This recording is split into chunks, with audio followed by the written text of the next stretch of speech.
Le vin, c'est quelque chose qui doit profondément vous toucher au plexus, vous émouvoir, et surtout pas dans les neurones. Le très salé, c'est le cépage endémique de notre appellation.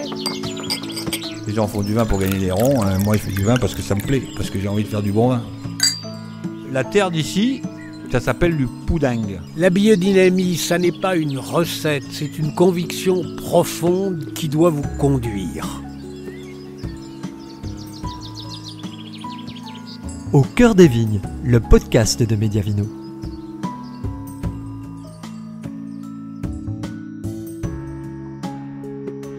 En 2021, à l'occasion de notre précédente exploration des terroirs du Mâconnais, nous avions rencontré Céline et Laurent Tripos dont le domaine est situé au cœur du petit village de Locher.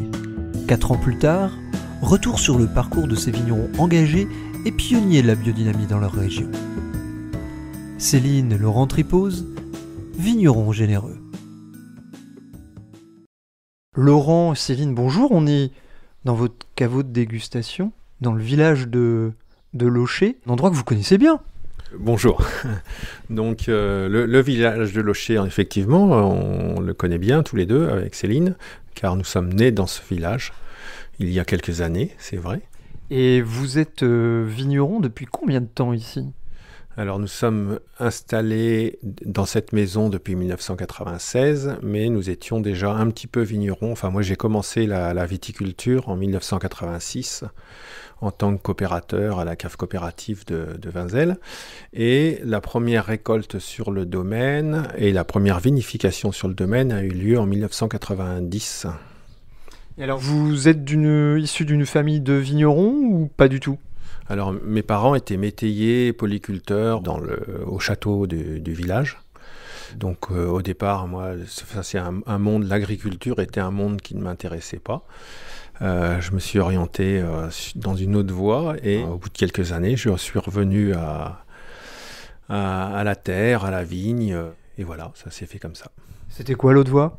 Donc j'ai appris l'ébénisterie, voilà, et ne trouvant pas de travail, enfin pas de travail qui me satisfaisait, l'envie aussi de travailler à l'extérieur, en plein air, a fait que je me suis orienté j'ai fait une formation pour adultes, et puis je me suis orienté sur la viticulture, donc en reprenant des terrains qui étaient disponibles sur le village. Alors on reste dans l'artisanat malgré tout. Oui. En effet, ça reste de l'artisanat, jusqu'à un certain point, mais ça reste de l'artisanat.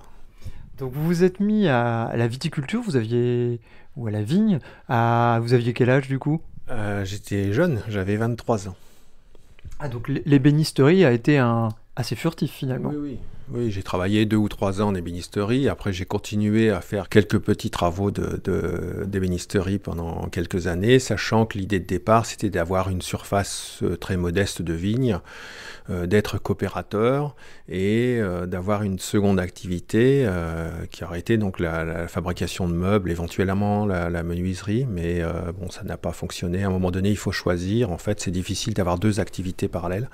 Donc, j'ai choisi la viticulture et aussi parce que des terrains se libéraient sur le village, des terrains en appellation qui avaient été en vigne il y a très longtemps et qui n'avaient plus d'exploitants. Donc, j'ai repris la suite. Donc là, on est en quelle année du coup quand vous arrivez ? Donc c'est une création de domaine finalement. Oui, tout à fait. Le domaine a été créé. Donc les 15 premières années, nous avons fait de la pépinière pour planter des vignes. Et la première vigne que nous avons plantée nous a permis de récolter en 1990. Et puis nous nous sommes orientés assez rapidement. Enfin, on a eu un intérêt pour la culture biologique dans les années qui ont suivi. Et le domaine est passé en biodynamie en 2001. Donc vous avez 30 ans de recul sur l'agriculture biologique sur votre domaine. 20 ans certifié. De pratique et après un intérêt depuis, peut-être pas depuis le départ, mais assez rapidement, j'ai eu un intérêt pour la viticulture poussé un petit peu par Céline. Alors Céline, justement, elle a voulu préciser, là, quand j'ai parlé d'agriculture biologique, elle a voulu préciser les choses. Pour vous, c'était évident d'être dans cette démarche quand vous vous êtes installé ou c'est venu petit à petit ? Ah, c'est une bonne question. Ce podcast vous est proposé gratuitement par Mediavino. Si vous souhaitez découvrir la suite de ce reportage ainsi que nos prochaines diffusions en exclusivité et en intégralité, abonnez-vous sur mediavino.info. Vous recevrez chaque lundi à midi un nouveau podcast ainsi qu'une vidéo, une interview et un édito. Mediavino, voyage au cœur des vignobles pépites.